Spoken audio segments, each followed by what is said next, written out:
Et de retour avec vous, chers téléspectateurs, pour entamer notre deuxième sujet du jour. Aujourd'hui, un sujet ou une question tellement importante. Comment l'historien peut-il écrire sur des événements dont les effets demeurent visibles dans la politique, la mémoire collective et également les consciences des gens? Alors, pour aborder ce sujet, nous avons le plaisir d'accueillir dans notre studio Dr Baha Ibrahim, journaliste et écrivaine. Bonjour et bienvenue. Bonjour. Premièrement, quand on parlait en off de la difficulté de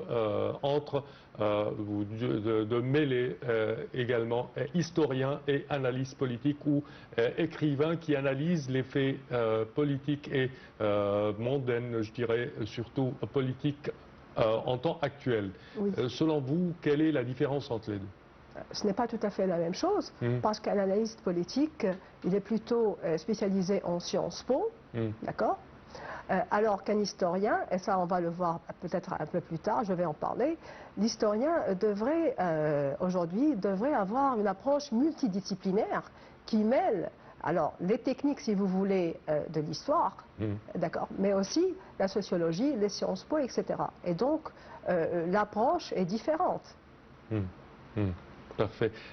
On parlait que le temps de nos jours est tellement en vitesse, je dirais, avec des événements qui devraient, depuis à peu près une cinquantaine d'années, prendre des années entières.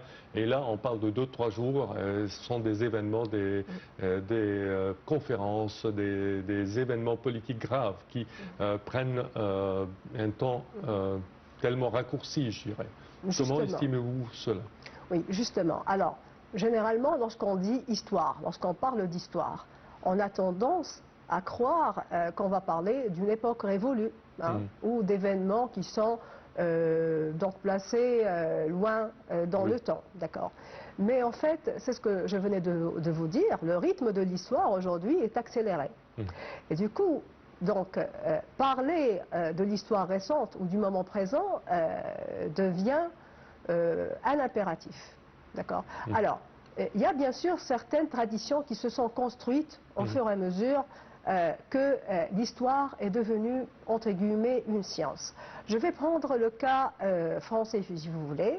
Les années 30, il y avait les Annales, c'est une grande école donc historique, là où il y avait une certaine hostilité, une certaine réticence au fait de parler de l'histoire récente, d'accord, ou présente si vous voulez, d'accord. Après, il y a eu une révolution, c'est l'année, j'estime que c'est une révolution, l'année 78, avec la création de l'Institut d'histoire du temps présent. Et là, on est en train de faire quoi? De reconnaître scientifiquement, académiquement, ou de donner une certaine légitimité au fait d'étudier l'histoire donc récente. Alors, bien sûr, il ne suffit pas, alors cette légitimité, elle repose sur quoi? Elle repose sur une méthodologie rigoureuse. Et cette donc, méthodologie englobe donc, un certain nombre d'éléments. J'imagine qu'on aura l'occasion d'en parler aujourd'hui. Moi, je pense que l'historien travaillait sur un fait qui a précédé d'une cinquantaine d'années, par exemple. Alors, il est visible pour lui les conséquences de ce fait. C'est visible sur le terrain, devant lui. Il peut l'étudier aisément. De nos jours, les techniques d'étudier ces événements ont évolué d'une façon remarquable, je dirais même. De nos jours, l'information devient plus aisée, plus accessible. Comment voyez-vous cela? Alors, il est vrai que l'information est plus accessible, ça c'est vrai.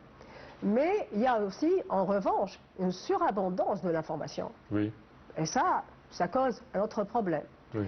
Mais en fait, la subtilité du fait, ou la subtilité d'étudier l'histoire récente, provient d'une part de cette surabondance documentaire, si vous voulez, mais aussi, il y a un détail très important, c'est que les traditions d'un historien, généralement, l'une parmi les traditions importantes d'un historien, c'est d'avoir ce recul dans le temps. Oui. Alors que là, lorsqu'on parle de l'histoire présente ou récente, il n'y a pas de recul. Et donc, qu'est-ce qu'il faut développer? Il faut développer un certain regard critique. toute la subtilité est là. D'accord? Alors, ce regard critique, alors, bien sûr, aujourd'hui, on parle, vous parlez des lives, de l'information qui débarque là à tout moment dans nos écrans, partout. Hein, elle nous matraque parfois. D'accord? Alors, justement, donc nous avons des témoignages finalement. Ce sont quoi? Ce sont finalement des témoignages. Celui qui fait le reporter, les témoignages qui sont sur place, par exemple, qui voient ce qui se passe, etc.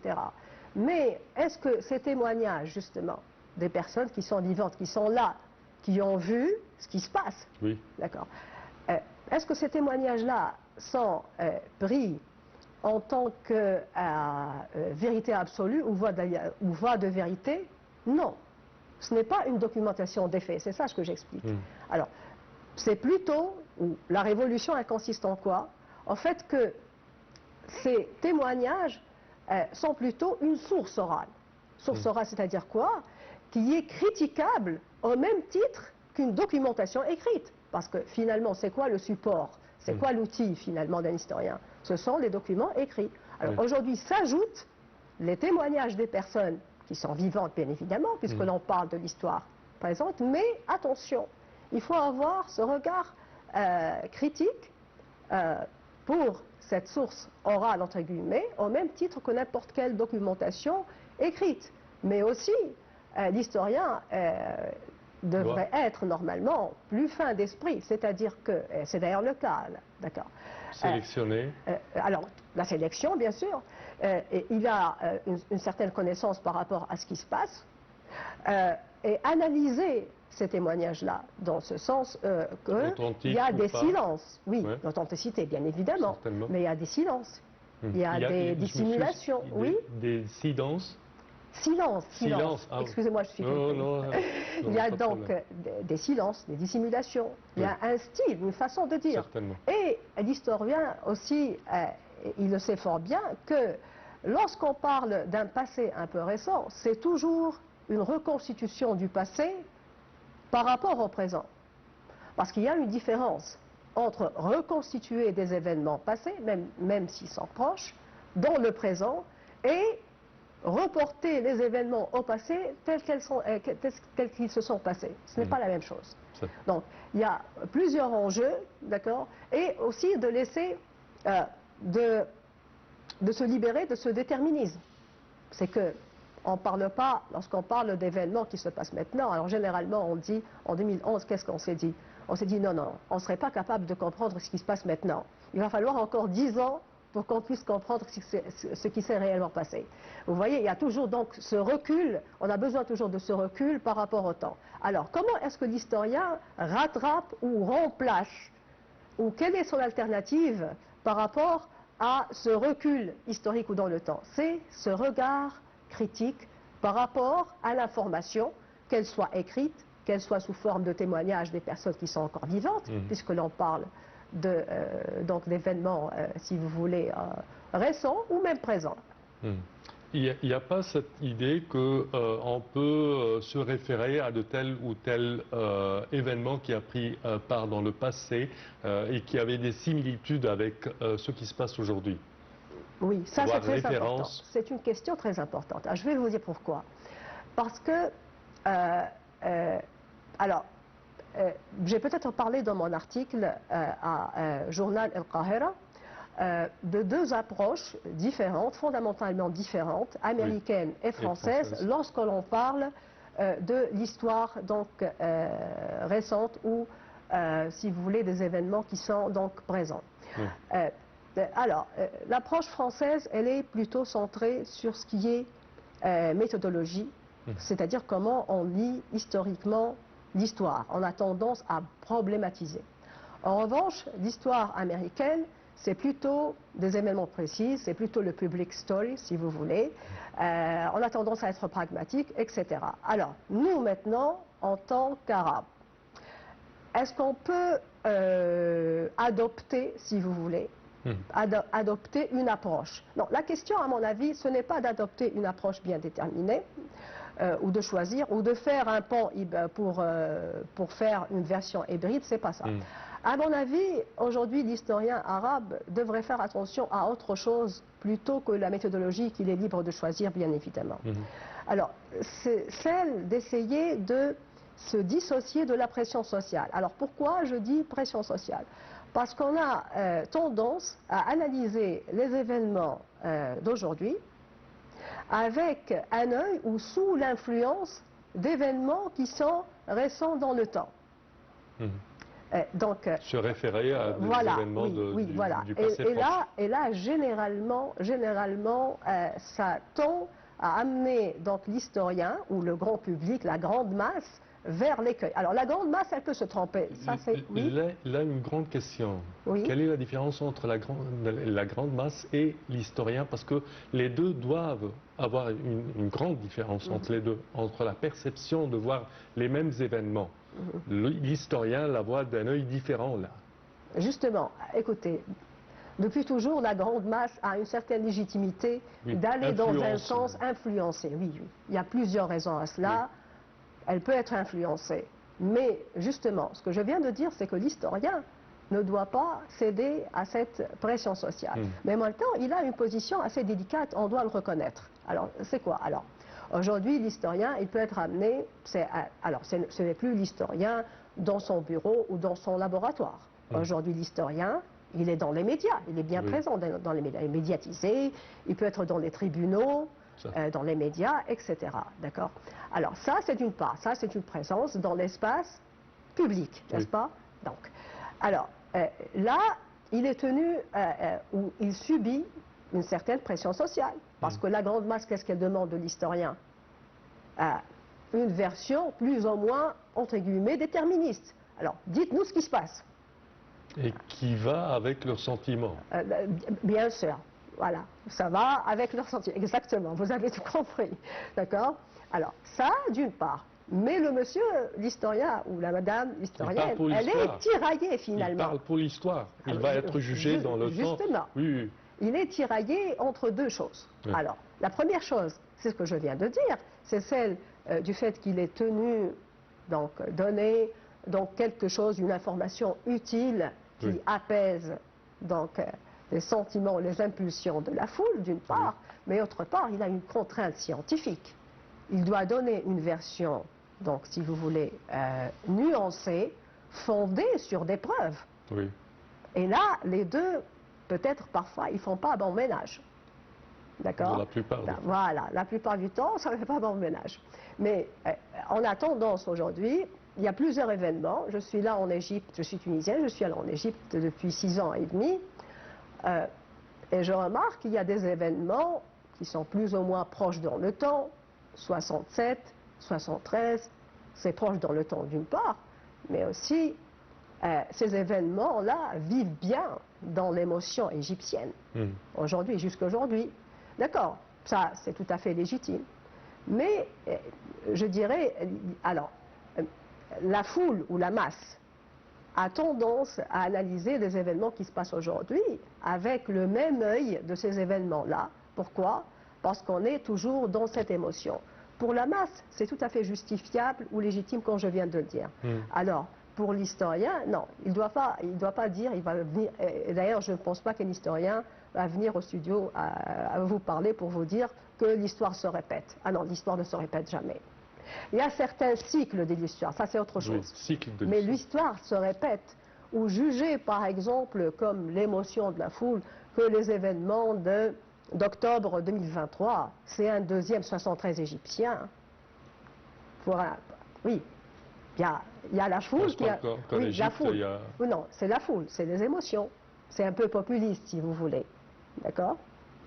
D'accord. Non, je ne dis pas tout le monde, d'accord? Mais un courant, si vous voulez, d'accord? Alors, l'historien, il ne juge pas les choses ainsi. D'accord? Donc, il devrait se dissocier de cette pression sociale, parce que ça fait une pression, cette émotion-là, finalement. D'accord? Et c'est ce qui fait la différence entre un historien, d'accord, avec ses outils, bien évidemment, et entre la grande masse. Concernant l'historien, quels sont les autres défis auxquels il fait face? Alors, les défis. De nos jours, certainement. Bien sûr. Certainement, à présent, il y a par exemple les médias sociaux, c'est la voix de la foule, je dirais. D'accord. Oui, c'est vrai, mais lui aussi, il a une voix. Parce que si vous regardez TikTok ou Facebook, vous allez voir qu'il y a des historiens qui sont présents sur le net. Donc, bien sûr, ça ne fait pas le même poids de la masse, bien évidemment. Mais j'estime, je me place dans une optique positive et je me dis, c'est bien aujourd'hui que l'historien soit une personnalité médiatisée plutôt qu'une personne qui est enfermée ou un spécialiste qui est enfermé donc dans son labo. À l'abri ou loin des événements? Loin des événements, non pas loin des événements, mais je dirais loin de l'espace public, c'est ça ce que je souligne. Okay. Donc j'estime, voilà, aujourd'hui on assiste à des historiens qui parlent d'une façon un peu vulgarisée par exemple, pour avoir accès donc à la grande masse, si vous voulez. D'accord. Avec une dialecte quelconque. D'accord. Bien sûr, la question de la subjectivité ou de l'objectivité de l'historien est très importante, parce que généralement on se pose la question, on se dit, est-ce qu'un historien est censé être objectif? Vous voyez, c'est une question délicate. Ça. Alors, normalement, le premier réflexe, on va dire, il doit être objectif. Mais en vérité, si on examine la chose, non, il y a toujours une part de subjectivité qu'on devrait admettre. Alors, vous savez, il y a une tendance un peu littéraire, si vous voulez. Il y a eu des historiens, que ce soit en France ou aux États-Unis, qui ont écrit, je ne dirais pas un roman, autobiographie, ça se place plutôt comme ça. Là où ils ont raconté, où ils ont écrit plutôt, comment eux, en tant qu'historiens, produisent l'histoire ou écrivent l'histoire, et comment l'histoire qu'ils ont vécue, parce que finalement ce sont des personnes qui ont vécu un certain nombre d'événements. Ils font partie de la foule. Voilà, il fait partie de la foule finalement. Donc il y a eu des événements qui l'ont formé. D'accord. Et vice-versa. Alors cette expérience, je trouve qu'elle est très intéressante dans le sens où elle met la lumière sur cette part de subjectivité. Alors pourquoi finalement on doit admettre une part de subjectivité? Parce que l'historien finalement, il est formé par l'histoire, il produit l'histoire à sa façon, mais aussi c'est un jeu, si vous voulez, réciproque. D'accord? Et c'est là, je trouve que ces livres-là, qui sont écrits comme je viens de vous le dire, on appelle ça égo-histoire. C'était très intéressant, j'ai d'ailleurs écrit donc deux articles sur ce sujet. Quelqu'un qui a vécu cet événement historique et il en parle dans quelques temps, dans une dizaine d'années. Imaginez par exemple un peu un historien qui est né en 1945. Alors qu'est-ce qu'il est censé vivre? La fin de la Deuxième Guerre mondiale. D'accord, il est né, donc il est petit, il ne sait pas. Mais il va voir donc comment est-ce que la carte, si vous voulez, des forces ou des puissances donc mondiales s'est placée après. Dans les années 70, d'accord. Il va, qu'est-ce qu'il a vu à cette époque-là? C'est les mouvements de libération dans le monde arabe. C'est les différentes guerres. C'est plus tard tout ce qui est guerre froide. Après les guerres du Golfe. D'accord. Donc lui, ce contexte-là, cette conjoncture-là économique aussi, l'a formé. Mais lui aussi, il a produit l'histoire. Donc ça fait un peu un jeu, un équilibre entre les deux. D'accord. C'est ce qui crée une part de subjectivité chez l'historien. Donc dire que c'est objectif comme ça dans l'absolu, d'une façon déterministe, non, je ne pense pas que c'est faisable. À mon sens du moins. Très bien. Selon vous, est-ce que nous avons aujourd'hui besoin de fonder une approche arabe à l'histoire du temps présent? Écoutez, une approche arabe, non, je ne pense pas. Et même les deux approches... américaine et française? Oui. Non, je ne crois pas qu'il va falloir inventer une troisième. Ou encore, par exemple, réconcilier les deux. Parce que, écoutez, les deux... Alors, pourquoi est-ce qu'on n'est pas vraiment tenu d'inventer ou de créer une approche propre à nous? Alors, tout simplement parce que chaque approche a ses conditions. C'est-à-dire que l'approche française, par exemple, elle traduit des engagements nationaux, d'une part. Ces engagements nationaux proviennent d'une façon brutale même de la Révolution française, qui est un événement magique selon ce que disent les Américains, et qui influence aujourd'hui la politique française, les Américains ont tendance à accorder une importance au pragmatisme, aux événements importants, les choses qui se passent à court terme. Les landmarks. D'accord, les choses qui se passent à court terme. Voilà, court-termiste, c'est pragmatique, ils ne cherchent pas à problématiser les choses. D'accord. Alors, pour nous, c'est ce que je crois que je venais de dire, le problème n'est pas là. Le problème, c'est, pour l'historien, c'est d'éviter cet écueil, hein, de glisser ou d'être influencé par une certaine pression sociale qui nous invite à produire peut-être des récits que l'on croit nationaux. Hein. Parfois, la grande foule, elle invente tout un récit qu'elle croit national, alors qu'il ne l'est pas. D'accord. Alors, l'historien, à mon sens, il doit se déconnecter de cette dynamique qui existe, dynamique sociale forte, qui fait qu'on soit donc influencé, ou on traite les événements, ou analyse les événements d'aujourd'hui sous l'influence ou avec le regard d'événements qui sont passés et qui ont aujourd'hui encore une influence, qui sont présentes dans nos émotions. À mon sens, c'est ça l'enjeu pour un historien du monde arabe. Très bien. Docteur Baha Ebrahim, je tiens à te remercier énormément. Merci. Les explications tellement claires. Le plaisir est le nôtre toujours. Merci à vous. Merci. Alors je répète que vous êtes journaliste et écrivaine. Merci à vous. Merci. Chers téléspectateurs, c'est ainsi que prend fin notre édition d'aujourd'hui de Bonjour l'Égypte. Je vous remercie de votre attention et je vous donne demain rendez-vous pour une nouvelle édition. Au revoir.